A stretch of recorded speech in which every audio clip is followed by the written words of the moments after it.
जेव्हा पांडवांना हे सगळं युद्ध झाल्यानंतर त्यांच्या मनामध्ये उद्विग्नता प्राप्त झाली, की आपल्याकडनं गुरु, शिष्य किंवा भाऊ, बंधकी सगळ्यांचा आपला मृत्यू झाला आणि त्यातून आपल्याला पापक्षालन झालं पाहिजे. म्हणून श्रीकृष्णाने त्यांना असं सुचवलं, की तुम्ही शिवाला समर्पण व्हा. शिवाला तुम्ही त्याचा आशीर्वाद घ्या.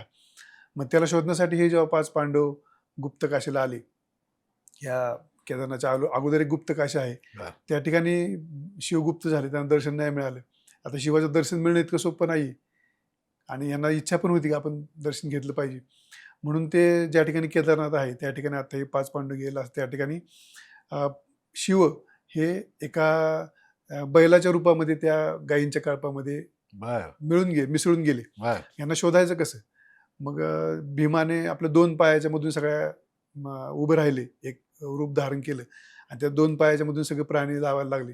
त्याच्या लक्षामध्ये आलं एक बैल जो आहे त्याच्या पायाखालून जात नाही, ह्याच्यामध्ये काहीतरी वेगळं चैतन्य आहे, वेगळे काहीतरी आहे. तर त्यांनी ओळखली हाच बैल म्हणजे हाच हे प्रत्यक्ष शिव आहेत. मग त्यांनी शेपटी धरून आणि पाठ धरून त्याला ओढायचा प्रयत्न केला, तर तो बैल जो आहे तो जमिनीमध्ये खाली जायला लागला. आणि आज आपण दर्शन घेतो तो जो पाठीचा भाग आहे, कुबडाचा भाग आहे पाठीचा, तर ते म्हणजे शिवलिंग आहे.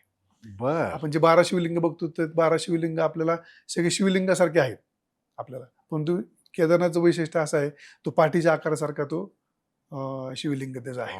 आणि त्याच्यामुळे त्याचे जे सगळे भाग प्रसारित झाले, मग ते ज्या ठिकाणी प्रसारित झाले त्या ठिकाणी मग मध्य महेश्वर असे त्याचे वेगवेगळे भाग त्याच्यामध्ये निर्माण झाले, असे त्याच भागात निर्माण झाले. आणि मग तुंगनाथ असे त्याचे भाग निर्माण झाले 5, त्याला पंचकेदार असं पण म्हणतात.